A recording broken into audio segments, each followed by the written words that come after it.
నరసాపురం నియోజకవర్గం ఎక్స్ఏఎంసీ చైర్మన్, అదేవిధంగా అగ్నికుల క్షత్రియ సాధికార కమిటీ రాష్ట్ర అధ్యక్షుడు తెలుగుదేశం పార్టీ. మొన్న తెలుగుదేశం పార్టీ అధ్యక్షుడు శ్రీ నారా చంద్రబాబు నాయుడు గారు, అదేవిధంగా ఎన్డీఏ కూటమి ఏదైతే ఒక మేనిఫెస్టో రిలీజ్ చేసిందో అది ప్రజలందరూ కూడా హర్షించదగ్గ మేనిఫెస్టో కింద ప్రజల్లోకి వెళ్ళింది.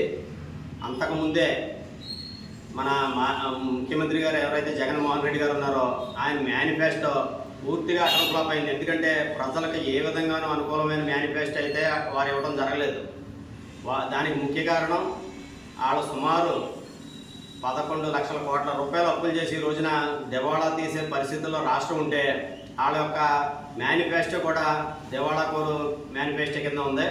చంద్రబాబు నాయుడు గారు ఏదైతే పేద ప్రజలను ఆదుకోవాలని, బీసీలను ఆదుకోవాలని, ఎస్టీలను ఆదుకోవాలని ఈరోజు మేనిఫెస్టోలో అన్ని రకాలుగా ఏదైతే ముందుగా ప్రకటించిన సూపర్ 6 ఉందో ఆ సూపర్ 6 ప్రజల్లో బాగా వెళ్ళింది. అదేవిధంగా ఫైనల్గా ఇచ్చిన మేనిఫెస్టోలో కూడా 4,000 రూపాయల పెన్షన్ కానీ, వికలాంగులకి 6,000 రూపాయల పెన్షన్ కానీ, ఏదైతే అధికారం వస్తుందో ఆ రోజుని ఏప్రిల్ నుంచి కూడా ఇంకో 3 నెలలతో కలిపి 7,000 రూపాయలు పెన్షన్ ఇచ్చే విధంగా తీసుకుంటే ప్రజలందరూ కూడా హర్షిస్తున్నారు. అదేవిధంగా ఈ చదువుకునే పిల్లలకి అమ్మ ఒడి అనేసి ఆయన పెట్టాడు, అందరికీ ఇస్తానని చెప్పాడు. ఆ రోజున ఈ రోజుకి వచ్చేటప్పటికి కుటుంబానికి ఒక్కడిగా అని చెప్పాడు, 15,000 ఇస్తానని చెప్పాడు. బాత్రూములకి అనేసి లేకపోతే ఇంకో దానికని చెప్పి 2,000 తగ్గించి 13,000 రూపాయలు ఇవ్వడం జరిగింది. కానీ చంద్రబాబు నాయుడు గారు అలా కాకుండా 3 పిల్లలుండి, 2 పిల్లలుండి, 4 పిల్లలుండి, ఎంతమంది అయితే ఉన్న పిల్లలు ఉన్నారో అందరికీ కూడా 15,000 రూపాయల చొప్పున తల్లుల ఖాతాలో వేసి వాళ్ళందరినీ ఆదుకొని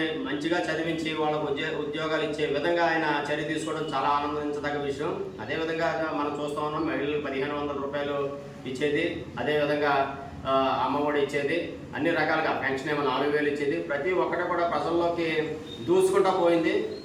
సూపర్ హిట్ అయింది. తెలుగుదేశం పార్టీ అధ్యక్షుడు నారా చంద్రబాబు నాయుడు గారు కానీ, పవన్ కళ్యాణ్ గారు, బీజేపీ కానీ ఇచ్చిన పథకాలన్నీ కూడా సూపర్ హిట్ అయింది. కాబట్టి ప్రతి ఒక్క ప్రజలు కూడా తెలుగుదేశానికి ఆకర్షితులే వారికి ఓటేసే విధంగా అందరూ కూడా ఉన్నారనేసి తెలియజేస్తున్నారు. గత 5 సంవత్సరాలుగా వైఎస్ఆర్సీపీ ప్రభుత్వంలో నరసాపురం నియోజకవర్గం అన్ని విధాలా వెనకబడి దీని ఆర్థిక పరిస్థితి కూడా దిగజారిపోయింది. దానికి ప్రధాన కారణం ఇక్కడ స్థానిక ఎమ్మెల్యే ముదునూరు ప్రసాదరాజు గారు. ఎంచేతంటే ఏదైనా అభివృద్ధి కార్యక్రమం చేస్తేనే ఆ ప్రాంతం అభివృద్ధి చెందుతుంది తప్ప లేకపోతే అంకిల్ గారిని అది వచ్చేస్తుంది ఇది వచ్చేస్తుందని చెప్పని 5 సంవత్సరాలు కాలక్షేపం చేశారు. మొట్టమొదటిగా నరసాపురం మెడికల్ కాలేజ్ వస్తుంది, ఇక్కడ మన భూములన్నీ రేట్లు పెరిగిపోతే ఏదో బండప్పం అయిపోతాయని చెప్పేసి ప్రచారం చేసే ముదునూరు ప్రసాదరాజు గారు. ఆ తర్వాత ఒక 6 నెలలు జరిగింది ఏంటంటే నరసాపురంలో రావాల్సిన మెడికల్ కాలేజీ పక్క నియోజకవర్గం వెళ్ళిపోయింది. అది అయిపోయిన తర్వాత మళ్ళీ ఆయన అదిగో మనకు జిల్లా వచ్చేస్తుంది, మనది పశ్చిమ గోదావరి జిల్లా ఎక్కమాట నరసాపురం అవుతుంది అని ఎక్కువ ప్రచారం చేయడం జరిగింది. కానీ అది కూడా బేవారం వెళ్ళిపోయి నరసాపురం పరిస్థితి ఇంకా దిగజారిపోయింది. ఎందుకు దిగజారిపోయింది అంటే ఇది బ్రిటిష్ కాలం నుంచి కూడా డివిజన్ హెడ్ క్వార్టర్ కింద ఉంది. అదేవిధంగా భారత ప్రభుత్వం కూడా నరసాపురాన్ని గుర్తించి నరసాపురం పార్లమెంటు స్థానం కింద స్వాతంత్రం వచ్చినప్పటి నుంచి నరసాపురం వెళ్ళజరుగుతుంది. మరి వైఎస్ఆర్సీపీ ఇచ్చిన మేనిఫెస్టోలో ఉన్నటువంటి హామీ ప్రకారం నరసాపురం పట్టణం జిల్లా హెడ్ క్వార్టర్ అవ్వాల్సి ఉండగా ముదునూరు ప్రసాదరాజు గారి యొక్క స్వార్థం వల్ల ఇది ఈ నరసాపురం పట్టణం నుంచి తరలి వెళ్ళిపోవడం వల్ల నరసాపురం పట్టణానికి ఏమీ లేదు, ఇక్కడ అంతా అధోగతి పోలే దిగజారిపోయింది అని చెప్పేసి ఒక కార్యక్రమం వల్ల ఇది అన్ని విధాలుగా నష్టపోయింది. అదేవిధంగా 2019లో ముదునూరు ప్రసాదరాజు ఇక్కడ బ్రిడ్జ్ చేయించి నరసాపురంలోను నేను ఓట్లు అడతాను, బ్రిడ్జ్ చేయకపోతే నేను ఓట్లే అడగనని చెప్పినటువంటి పెద్ద మనిషి ఈ 5 సంవత్సరాలు గడిపేసి ఇప్పుడు బ్రిడ్జికి టెండర్లు పిలిచారు. ఎన్నాళ్ళ నుంచి చూడలేదు ఈ బ్రిడ్జి పరిస్థితి. ఒక ముదునూరు ప్రసాదరాజు గారు తెలియదేమో, 1982లోనే ఈ నరసాపురం నియోజకవర్గంలోనూ బ్రిడ్జి శంకుస్థాపన చేశారు. విజయభాస్కర్ రెడ్డి గారు అప్పటి నుంచి కూడా ఇదిగో అయిపోతుంది ఇదిగో అయిపోతుంది అన్నారు. ఈ 5 సంవత్సరాల కాలం గడిపేసి ఇప్పుడు టెండర్లు అంటున్నారు. లేనిపోని మాయ సృష్టించి నర్సాపు నియోజకవర్గాన్ని మరింత జయజార్చేటువంటి కార్యక్రమం చేస్తారు. అదే కాకుండా ఇక్కడ మున్సిపాలిటీ కూడా మంచి తాగునీటి సదుపాయం కల్పించలేకపోతుంది. అదేవిధంగా శానిటరీస్లో కూడా చాలా వీక్ అయిపోయి చాలా వరస్ట్ శానిటేషన్ ఆంధ్రప్రదేశ్ అన్నట్టుగా ఈ నర్సాపురం మున్సిపాలిటీని తయారు చేయడం వల్ల ఈ రోజునైనా సరే అన్ని మున్సిపాలిటీల్లో కంటే కూడా శానిటైజ్ వీక్ అవడం వల్ల ఇక్కడ అనారోగ్యం, దోమలు ఎక్కువ. దోమల్లో మాత్రం నెంబర్ 1 నర్సాపురం మున్సిపాలిటీ చేశారు ఈ ప్రసాద్ రాజు గారు కానీ నర్సాపురం మున్సిపాలిటీ పాలకవర్గం కానీ. అదేవిధంగా ఇక్కడ కంపోస్ట్ యార్డ్ లేదు.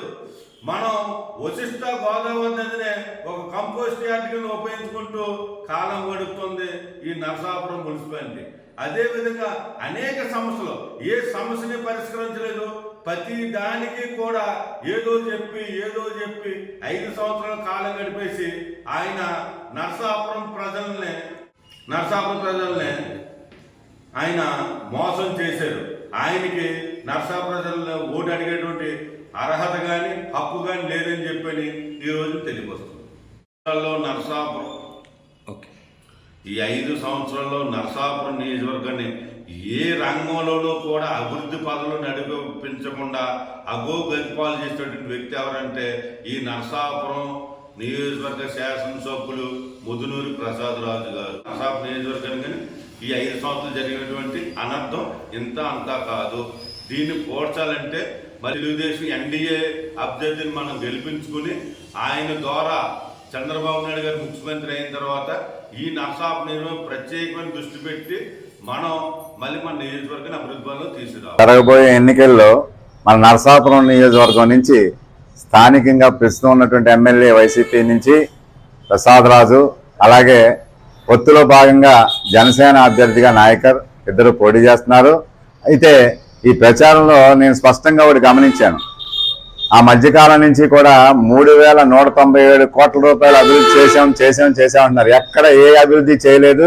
ఆ 3,197 కోట్లు ఎక్కడ ఒక బ్రిడ్జి కానీ, అక్వా యూనివర్సిటీ కానీ, హార్బర్ కానీ, లేకపోతే ఈ అండర్ గ్రౌండ్ డ్రైనేజ్ కానీ, వాటర్ బ్రిడ్జ్ కానీ, ఇంకోటి కానీ ఏదైనా వాళ్ళు చెప్పినటువంటి ఏవి కూడా మెడికల్ కాలేజీ కానీ ఇందులో ఏ భాగం కూడా పూర్తి అవటం కాదు కదా, మొదలే కాలేదు.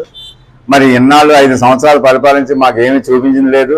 పైగానేమో జిల్లా కూడా మనకు పోగొట్టి కనీసం దాని గురించి ప్రస్తావన లేకుండా నిమ్మకుండిపోయినటువంటి పరిస్థితుల్లో నర్సాపురంలో ఉద్యమం చేసి పాపం వారు అసంతృప్తి చెందినటువంటి పరిస్థితులు నర్సాపురం నియోజకవర్గంలో ప్రతి ఒక్క వ్యక్తికి ఉన్నాయి. అలాగే ఇవాళ అదే కలర్ పాంప్లెట్ లో వీటితో పాటు వెనకాల భాగంలో అనేక ఈ నవరత్నాల్లో భాగంగా స్కీమ్స్, పెన్షన్స్, ప్రజలకు చేసినటువంటి బటన్ నొక్కి అనేక అమ్మఒడి అని అనే రకరకాల కార్యక్రమాల పథకాల గురించి చెప్పారు. మేము అబ్జర్వ్ చేసింది ఏంటంటే ఈ పథకాలు లబ్ధి పొందేటువంటి మనుషుల్లో చాలా మందిని కట్ చేయడం జరిగింది. పెన్షన్స్ ఎంతో మందికి తీసేశారు, రేషన్ కార్డులు ఎంతో మందికి తీసేశారు. ఇచ్చే పథకాలు కూడా కారణాలు చూపించారు. వాళ్ళ కారు ఉందని, ఇల్లు ఉందని, లేకపోతే ఇంకోటి ఉందని రకరకాలు ఏదో కారణం చేత అంటే ఎక్కువ మందిని కొట్టేసి తక్కువ మందికి ఇచ్చి మేము ఇచ్చామని చెప్పి చాలా మందికి ఇచ్చినట్టుగా ప్రయత్నం చేస్తూ పాంప్లెట్లు పంచిపెడుతూ చేశారు. ఏది చేసినా ఈ 5 సంవత్సరాల్లో నరసాపురం అభివృద్ధి కానీ, ప్రజలకి లబ్ధి పొందేటువంటి పథకాల్లో సరిగా చేయటం కానీ ఏ కార్యక్రమాలు సరిగ్గా చేయలేదు. ఈ విషయంలో నరసాపురం ప్రజలందరూ చాలా అసంతృప్తిగా ఉన్నారు. అందున ఈ పొత్తులో భాగంగా ఉన్నటువంటి నరసాపురం నియోజకవర్గం నాయకర్ గారికి అనేక మంది ఇవాళ మద్దతు పలుకుతున్నారు. ఒక పక్క తెలుగుదేశం చాలా చిత్తశుద్ధితో పనిచేస్తుంది, బీజేపీ అభ్యర్థిని పెట్టుకుని బీజేపీ వాళ్ళు కూడా పనిచేస్తున్నారు. అది కాకుండా మనకి ఎక్స్ఎమ్మెల్యేలుగా సీనియర్ నాయకులుగా ఉన్నటువంటి సుబ్బారాయుడు గారు, మాజీ మంత్రివర్యులు, ఎక్స్ఎమ్మెల్యే మాధవనాయుడు గారు చాలా కష్టపడి తిరుగుతున్నారు. ఈ వాతావరణం చూస్తుంటే ఖచ్చితంగా భారీ మెజారిటీ తోటి నాయకులే గెలుస్తారు అనేది స్పష్టంగా కనపడుతుంది. ఇవాళ జగన్ గారి మీటింగ్ నిన్న జరిగినటువంటి పరిస్థితులు కూడా చూస్తుంటే బలవంతంగా తీసుకొచ్చినటువంటి పరిస్థితులు కనపడుతున్నాయి. చివరి వరకు నిలబడని పరిస్థితులు కనపడుతున్నాయి. ఇవన్నీ చూస్తుంటే ఏ రకమైన ఇంట్రెస్ట్ ఈ ప్రజల్లో లేదు. పూర్తిగా ఇవాళ ఉన్నటువంటి వైసీపీ నాయకత్వం మీద అసంతృప్తి కలుగుతుంది. అభివృద్ధి లేదని, పథకాలు చూపించలేదని, వ్యక్తిగత సమస్యలు కానీ, స్థానిక సమస్యలు కానీ ఏటిని అతను కూడా కనీసం పట్టించుకోలేదనేటువంటిది భావం కనపడుతుంది. దీన్ని బట్టి చూస్తే పూర్తిగా మంచి భారీ మెజార్టీతో నాయకులు గారే గెలుస్తారని స్పష్టంగా చెప్పచ్చు. నరసాపురం నియోజకవర్గంలో అసెంబ్లీ వైఎస్ఆర్ కాంగ్రెస్ పార్టీ అభ్యర్థిగా ప్రసాదరాజు గారు గెలవడం తథ్యమని మేము తెలియజేస్తా ఉన్నాం. ఎందుకంటే ఆయన పనితీరు గెలిచినా ఓడినా గత 20 సంవత్సరాల నుంచి కూడా నరసాపురం నియోజకవర్గాన్ని పట్టుకుని ప్రతి ఒక్కరి కష్ట నష్టాల్లో తోడుగా ఉండి ఇవాళ ఆయన అణువు ఎక్కడ ఏ సమస్య ఉందని ఒడిసి పట్టుకుని ఆ సమస్యల మీద నిరంతరం పోరాటం సాగిస్తూ లాంగ్ పెండింగ్ ఇష్యూస్ గతంలో పనిచేసిన ఏ నాయకుడు కూడా చేయలేనటువంటివి ఆ లాంగ్ పెండింగ్ ఇష్యూస్ మీద దృష్టి పెట్టి వాటన్నింటినీ కూడా సాధించి చేసి చూపించినటువంటి ధీరుడిగా మేము ప్రసాదరాజు గారిని అభివర్ణిస్తాం. ఆయన గెలుపు నల్లేరు మీద నడకే అని మేము భావిస్తున్నాం. ఎందుకంటే చేసిన అభివృద్ధిని కానీ ఎవ్వరూ మర్చిపోరు. ఎందుకంటే ఎంతో కొంత విశ్వాసం ఉంటుంది కాబట్టి కష్టపడే మనస్తత్వం ఉన్న వ్యక్తి, నిత్యం జనాల్లో ఉండే వ్యక్తి, 24/7 నిత్యం ప్రజలకు అందుబాటులో ఉండే వ్యక్తి ఎవరన్నా ఉన్నారు నరసాపురం నియోజకవర్గంలో అంటే అది ఒక ప్రసాదరాజు గారు మాత్రమే. ఎందుకంటే సంక్షేమం అభివృద్ధి రెండు కళ్ళగా లాంగ్ పెండింగ్ ఇష్యూస్ కాళీపట్నం భూముల దగ్గర నుంచి దర్బరేవు భూముల దగ్గర నుంచి ఇవాళ కాటన్ పార్క్ నరసాపురం పట్టణం చూసుకుంటే అద్భుతంగా తీర్చిదిద్దిన కాటన్ పార్క్ కానీ 50 పడకల ప్రభుత్వ ఆసుపత్రిని 100 పడకల ఆసుపత్రిగా చేసిన తీరు కానీ ఇచ్చినటువంటి ఇళ్ల స్థలాలు కానీ రైతు భరోసా కేంద్రాలు కానీ ఇలా ఆరోగ్య కేంద్రాలు కానీ అర్బన్ హెల్త్ సెంటర్లు కానీ ఇవాళ ఒక మనిషి చచ్చిపోతే ఇవాళ శ్మశానం దగ్గరికి వెళ్ళాలంటే అది ఒక రకమైన జుగుప్సకరమైనటువంటి వాతావరణం ఉండేది. ఇవాళ ప్రసాదరాజు గారు దాని మీద కూడా దృష్టి పెట్టి సుందరవందనంగా ఇవాళ బరియల్ గ్రౌండ్కి వెళ్తున్న ఫీలింగ్ లేదండి, ఏదో ఒక పార్క్కి వెళ్తున్నటువంటి ఫీలింగ్. అక్కడ ఆ చనిపోయిన వ్యక్తి కర్మకాండలు చేస్తున్న వాళ్ళు కూడా ఎంతో ఆనందపడుతున్నారు. వాళ్ళ ఆత్మకు శాంతి చేకూరుతుందని ప్రసాదరాజు గారిని దీవిస్తున్నారు. అదే మాదిరిగా మున్సిపల్ ఆడిటోరియం ఇవాళ పేదవాడు పెళ్లి చేసుకోవాలని అంటే లక్షలు ఖర్చు పెట్టి కళ్యాణ మండపాలు బుక్ చేసుకునే పరిస్థితి. మున్సిపల్ ఆఫీస్ పక్కనే ఉన్నటువంటి ఆడిటోరియాన్ని ఇవాళ కళ్యాణ మండపంగా తీర్చిదిద్ది అద్భుతంగా నిర్మించినటువంటి ఘనత. రోడ్లు, water project, under ground drainage ఇవన్నీ కళ్ళ ముందర కనబడుతున్నటువంటి అభివృద్ధి. ఇవేవి కళ్ళబుల్లి కబుర్లో ఎన్నికల కోసం స్టంటింగో కాదండి. ఇవాళ ఓవర్ హెడ్ ట్యాంకుల నిర్మాణం అవుతా ఉన్నాయి, రోడ్ల నిర్మాణం అవుతా ఉన్నాయి. 22 దగ్గర నుంచి 22 రోడ్లు పెద్ద రోడ్లు నిర్మాణం అవుతా ఉన్నాయి. ఇవాళ లైటింగ్ వ్యవస్థ కానీ ప్రతి దాని మీద కూడా పట్టున్న వ్యక్తిగా ప్రసాదరాజు గారు అనునిత్యం అధికారులను కూడా పరుగులెట్టిస్తూ ఎప్పటికప్పుడు వాళ్ళ పనితీరుని గమనిస్తూ ఈయన కూడా నిత్యం వాళ్ళతో ఈయన పరుగులు పెడుతూ కేడర్ను కూడా పరుగులు పెట్టిస్తూ నరసాపురం నియోజకవర్గాన్ని ఎంతో సుందరవందనంగా తీర్చిదిద్దారు. కష్టపడే మనస్తత్వం ఉన్నటువంటి ఇటువంటి వ్యక్తులు రాజకీయాల్లో ఉంటే 10 కాలాల పాటు రాణించే అవకాశం ఉంది. ఇవాళ మేనిఫెస్టో చూసుకుంటే జగన్మోహన్ రెడ్డి గారు ప్రవేశపెట్టిన ప్రతి సంక్షేమ కార్యక్రమం ప్రతి పేదవాడి కళలో ఒక ఆనందాన్ని నింపింది. ప్రతి పేదవాడు పట్టేడు అన్నం తింటున్నాడు. గ్రామ సచివాలయ వ్యవస్థ కానీ ఒక వాలంటీర్ వ్యవస్థ కానీ ఇవాళ మీరు కరోనా టైంలో ఎంత దృఢంగా అది ఎంత బాగా పనిచేస్తుందో ప్రతి ఒక్కరూ కూడా గ్రహించి ఇవాళ భారతదేశం అంతా కూడా ఈ వ్యవస్థను ప్రవేశపెడితే బాగుంటుంది అని చెప్పి ఒక ఆలోచన చేస్తూ ఉన్నారంటే జగన్మోహన్ రెడ్డి గారి దూరదృష్టిని అది కూడా ప్రజలు గమనిస్తూ ఉన్నారు. ప్రజల గుండెల్లోకి అతను జగన్మోహన్ రెడ్డి గారు చిరస్థాయిగా వెళ్ళిపోయారు. ఆయన ప్రవేశపెట్టిన మేనిఫెస్టో కూడా నేను చేయగలిగిందే చెబుతాను, నేను చేయలేని అబద్ధాలు నేను చెప్పలేనని చెప్పి ఇవాళ మేనిఫెస్టోలో ఆ పాత కార్యక్రమాలనే కొనసాగిస్తూ వాటికి అదనంగా కొద్దో గొప్ప చేర్చి చెప్పాడే తప్ప చంద్రబాబు నాయుడు గారి లాగా పవన్ కళ్యాణ్ గారి లాగా ఉమ్మడి మేనిఫెస్టోలో మీకు 6 గ్యారంటీలో 7 గ్యారంటీలు అని చెప్పి లేనిపోని అబద్ధపు మాటలు చెప్పలేదు ఈయన. ఎందుకంటే చేయగలిగిందే చెప్తానని చెప్పాడు. అతని వల్ల అయితేనే జగన్మోహన్ రెడ్డి గారు చేస్తారు కాబట్టి మాకు ఆ మేనిఫెస్టో కూడా ఇవాళ ప్రసాదరాజు గారి విజయానికి అందులో పెట్టే సంక్షేమ కార్యక్రమాలు కూడా ఒక కారణం కాబోతా ఉన్నాయి.